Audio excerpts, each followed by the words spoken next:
First నన్ను లక్ష్మణ్ గారు మాట్లాడినటువంటి మాటల్ని చెప్పనీయండి. కరెక్ట్ గా వారు అన్నటువంటి మాట ఏంటి, చాలా స్పష్టంగా లోక్సభ ఎన్నికల ఫలితాల తర్వాత రాష్ట్రంలో డబుల్ ఇంజన్ సర్కార్ రావడం కొరకు మార్గం సుగమమైతది అని అన్నారు.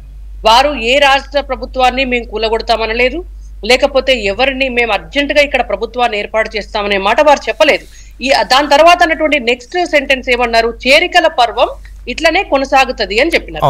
దాంట్లో మీరు ఎట్లా ఆలోచిస్తే అట్లా ఉంటది. వారు చెప్పినటువంటి మాట చాలా స్పష్టం ఏంటంటే, డబుల్ ఇంజన్ సర్కార్ రావాలంటే కేంద్రంలో మోడీ గారి ప్రభుత్వం అక్కడ ఉంది, ఈ రాష్ట్రంలో కూడా మళ్ళీ బీజేపీ ప్రభుత్వం రావాలంటే వచ్చే అసెంబ్లీ ఎన్నికల లోపు బీజేపీకి అనుకూలమైనటువంటి వాతావరణం ఇంకా పెరిగే అవకాశం ఉంటది. గతంలో 4 లోక్సభ స్థానాలను గెలుచుకున్న మేము ఆ తర్వాత అనేక బై ఎలక్షన్స్ గెలుచుకున్నాము, జిహెచ్ఎంసీ ఎలక్షన్ గెలుచుకొని మొన్న అసెంబ్లీ ఎలక్షన్స్ కి వచ్చే వరకు ఒక ఎమ్మెల్యే నుండి 8 ఎమ్మెల్యేలకు మేము వచ్చినాం. సేమ్ అట్లనే గతంలో 4 ఎంపీలు ఉంటే ఈసారి 10 ఎంపీలు మేము గెలవగలిగితే భవిష్యత్తులో ఖచ్చితంగా అసెంబ్లీలో మెజారిటీ స్థానాలు. రాణి గారు, లోక్సభ ఎన్నికల తర్వాత ఎట్లా పరిస్థితులు మీకు అనుకూలంగా ఎట్లా మారుతాయి? ఎందుకు మారుతాయి అని అంటే, పాజిటివిటీ అనేటువంటిది మనం చాలా స్పష్టంగా చూస్తున్నాం. ఇవాళ బీఆర్ఎస్ పార్టీ ఉంది, బీఆర్ఎస్ పార్టీ మొత్తం ఖాళీ అయ్యి సగం మంది బీజేపీలకు వస్తున్నారు, సగం మంది కాంగ్రెస్ లకు పోతున్నారు. ఈ చేరికల పర్వం అనేటువంటిది ఒక బీజేపీలోనే జరగట్లా, ఈ చేరికల పర్వం కాంగ్రెస్ లో కూడా జరుగుతుంది. ఇవాళ కాంగ్రెస్ పార్టీకి సంబంధించినటువంటి ఎంపీ అభ్యర్థులు కూడా సునీత మహేందర్ రెడ్డి గారు చేవెళ్ళ అభ్యర్థి ఉన్నారండి. వారి భర్త బీఆర్ఎస్ లో ఉన్నారు, వారు కాంగ్రెస్ లో చేరి వారు చేవెళ్ళ అభ్యర్థి కాబోతున్నారు. ఇవాళ ఇట్లా లెక్క చూసుకుంటే బీఆర్ఎస్ పార్టీ నుంచి కాంగ్రెస్ పార్టీలో చేరినటువంటి వాళ్ళు ఉన్నారు, బీఆర్ఎస్ పార్టీ నుంచి బీజేపీలో చేరినటువంటి వాళ్ళు ఉన్నారు. బీఆర్ఎస్ పార్టీ వన్స్ తెలంగాణ రాష్ట్రంలో ఖతమైతుంది అనేటువంటి అభిప్రాయం ప్రజలకు వచ్చినప్పుడు చేరికల పర్వం కొనసాగుతుంది. అయితే దీంట్లో ఒక చిన్న తేడా, లక్ష్మణ్ గారు చెప్పినటువంటి మాటలో అర్థం ఏంటంటే, అసెంబ్లీలో ఎప్పుడైతే కాంగ్రెస్ పార్టీ అధికారంలోకి వచ్చిందో వస్తది అని అనుకున్నారో అప్పుడు కాంగ్రెస్ వైపుకి అందరు నాయకులు కూడా వెళ్ళినారు, అక్కడ చేరికల పర్వం అనేటువంటిది జరిగింది. అంతకు ముందు తెలంగాణ రాష్ట్రంలో ప్రత్యామ్నాయం బీజేపీ అని అనుకున్నప్పుడు తెలంగాణ రాష్ట్రంలో బీజేపీ వైపు చేరికల పర్వం జరిగింది. ఇప్పుడు లోక్సభ ఎన్నికల తర్వాత దేశంలో 3వసారి మోడీ గారు రాబోతున్నారు, రాష్ట్రంలో అత్యధిక స్థానాలు ఎంపీలు బీజేపీ గెలుచుకున్న తర్వాత వచ్చేసారి డెఫినెట్ గా బీజేపీ ప్రభుత్వం కాదండి.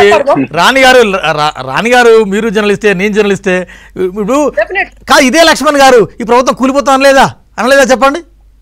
ఈ ప్రభుత్వం కూలిపోతుందని నిన్న వారు మాట్లాడినటువంటి, నిన్న కాదండి గతంలో అనలేదా? అంటే నిన్నంటే బయట వారు ఓపెన్ గా లాక్ అయింది, బయట ఓపెన్ గా దొరికింది కాబట్టి మనం మాట్లాడడానికి ఒక అవకాశం ఉంది.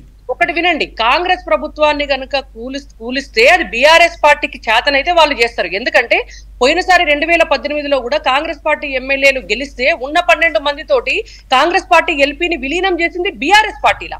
కానీ బీజేపీలో ఎప్పుడు కాంగ్రెస్ పార్టీలో గెలిచిన వాళ్ళు రాలేదు, బీజేపీలో గెలిచిన వాళ్ళు ఒక్కరున్నా 4 ఎన్నడు పోయి బీఆర్ఎస్ లో చేరలేదు, లేదంటే బీజేపీలోకి కాంగ్రెస్ లో పోయి చేరలేదు.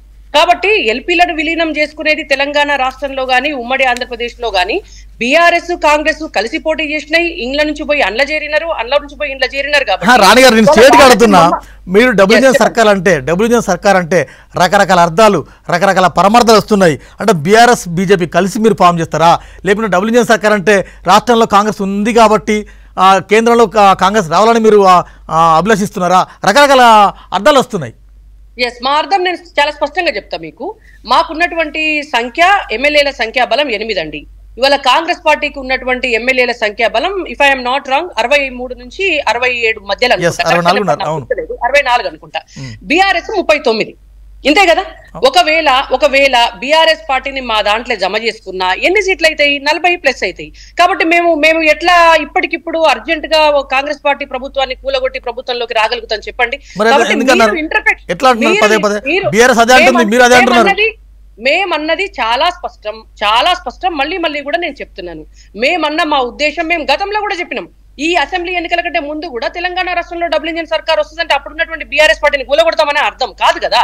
డబుల్ ఇంజన్ సర్కార్ వస్తుంది అని అంటే డెఫినెట్ గా ప్రజలు బీజేపీ వైపు చూస్తున్నారు. రాబోయే ఎన్నికల్లో ఖచ్చితంగా బీజేపీని గెలిపిస్తారు. అక్కడ బీజేపీయే ఇక్కడ బీజేపీయే ఉండడం వల్ల కాదండి 2028 ఎన్నికల్లో అప్పుడు 27-28 జరిగే ఎన్నికల్లో బీజేపీ వస్తుంది, అప్పుడు డబుల్ ఇంజన్ వస్తారు, అది చెప్పాలి కదా, అది కదా కాంటెక్స్ట్.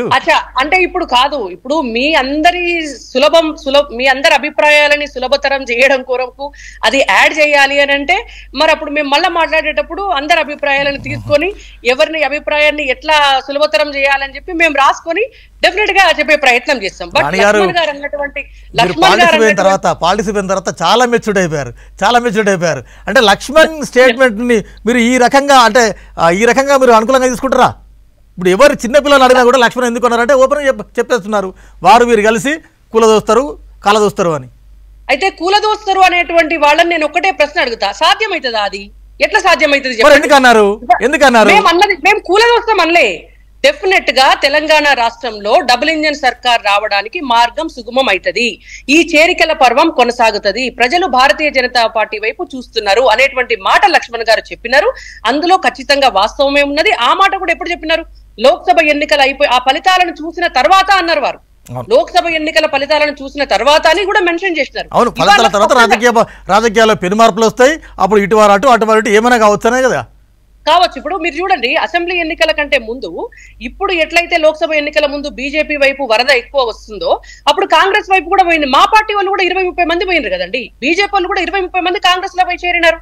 ఇవాళ అట్లనే బీఆర్ఎస్ వాళ్ళు కాంగ్రెస్ వాళ్ళు 20-30 మంది వచ్చి మా బీజేపీలో చేరుతున్నారు. ఇవాళ ఎంపీ టికెట్ల కోసం వస్తున్నారు. అంటే ఒక వాతావరణం ఎప్పుడైతే పాజిటివ్ గా ఒక పార్టీ వైపు ఉంటుందో, ఒక పార్టీ అధికారంలోకి వస్తుంది రేపు పొద్దున అనేటువంటి ఒక ఆశ ఉంటుందో, డెఫినెట్ గా ఆ హోప్ ఉన్నప్పుడు ప్రజల్లో కూడా ఒక విశ్వాసం వస్తుంది. ఖచ్చితంగా పోయి ఈ పార్టీలో చేరాలి అని అనుకుంటారు. సో డెఫినెట్ గా అట్లా వచ్చే అవకాశం గతంలో బీజేపీకి వచ్చింది, మధ్యలో కాంగ్రెస్ వైపు షిఫ్ట్ అయింది. మళ్ళా తప్పకుండా ఆఫ్టర్ లోక్సభ ఎలక్షన్స్ ఖచ్చితంగా అదంతా కూడా బీజేపీ వైపుకి వస్తుంది.